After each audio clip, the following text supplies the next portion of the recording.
ज़रा सोचिए, हस्पताल और यूनिवर्सिटियाँ, ये हमारी ज़िंदगी का कितना आम हिस्सा है ना?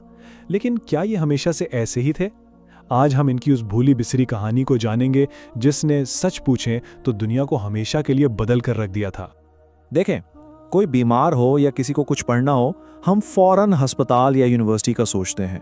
ये जगहें इतनी हमारी ज़िंदगी में रिच बस गई हैं कि इनके बगैर तो गुजारा ही मुश्किल लगता है। लेकिन सवाल वही है, क्या ये हमेशा से ऐसे ही था? तो चलें जरा माजी में चलते हैं, एक ऐसे वक्त में, एक ऐसी दुनिया में जहां ना तो हर किसी के लिए इलाज की सहूलत थी और ना ही इल्म के दरवाजे सबके लिए खुले थे। जरा तसव्वुर कीजिए, एक ऐसी दुनिया का जहां अगर कोई बीमार पड़ जाए तो उसे गुनाहों की सजा समझा जाता था, और किताबें वो तो बस बादशाहों और अमीरों के घरों की शान थीं। मतलब सेहत और इल्म, ये दोनों चीजें सिर्फ कुछ खुशकिस्मत लोगों के पास थीं, आम आदमी की पहुंच से बहुत बहुत दूर। लेकिन फिर तारीख ने एक जबरदस्त मोड़ लिया। एक ऐसी तहजीब सामने आई जिसने सेहत और इल्म के माने ही बदल कर रख दिए, और एक ऐसी बुनियाद डाली जिस पर आज हमारी पूरी जदीद दुनिया खड़ी है। अच्छा, तो ये तब्दीली आई कैसे? उसके पीछे दो बड़े इनकलाबी कदम थे।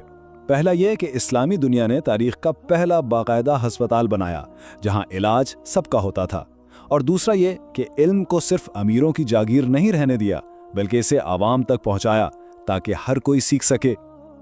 और ये सिर्फ इमारतें नहीं थी, मतलब सिर्फ ईंट और पत्थर की बात नहीं थी। इनकी असल बुनियाद एक बिल्कुल नई सोच थी, एक ऐसी सोच जो सदियों पुरानी घिसी पिटी रिवायात को चैलेंज कर रही थी। और ये नजरियात इतने ताकतवर थे कि उन्होंने पूरे माशरे का रुख ही मोड़ दिया। तो सवाल यह है कि ये नई सोच थी क्या? देखें, पुराना तसव्वुर यह था कि बीमारी आपके गुनाहों की सजा है और इल्म वो तो सिर्फ खास लोगों के लिए है। लेकिन इस नए नजरिए ने कहा, नहीं, बिल्कुल नहीं, बीमारी एक मसला है जिसे हल किया जा सकता है, और इल्म तो सबके लिए है, ये हर इंसान का हक है। और इसी सोच ने जन्म दिया हस्पताल को। तारीख में पहली बार एक ऐसी जगह बनी जहां ये नहीं देखा जाता था कि किसकी जेब में क्या है या उसका खानदान कौन सा है। नहीं, वहां सिर्फ मरीज और उसकी बीमारी को देखा जाता था, चाहे कोई बादशाह हो या एक आम मजदूर, मर्द हो या औरत, सबके लिए इलाज एक जैसा था। ये सेहत के शोबे में बराबरी का एक बिल्कुल ही नया, एक इनकलाबी तसव्वुर था।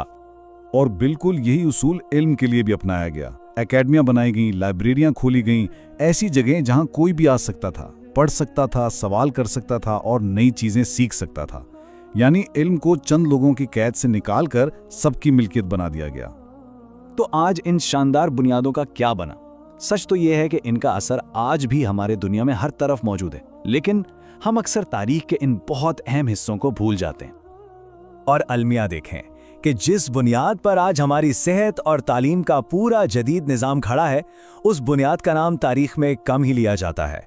ये एक ऐसी मिरास है जिसे हमने जैसे भुला ही दिया है। तो आखिर में ये एक सवाल पैदा होता है ना कि हम जो तारीख पढ़ते हैं, जो सुनते हैं, वो आखिर किन कहानियों से बनती है? और इससे भी बड़ा सवाल ये है कि वो कौन सी कहानियां हैं जो हमें नहीं सुनाई जाती, जो कहीं पीछे रह जाती हैं। इस पर सोचिएगा जरूर।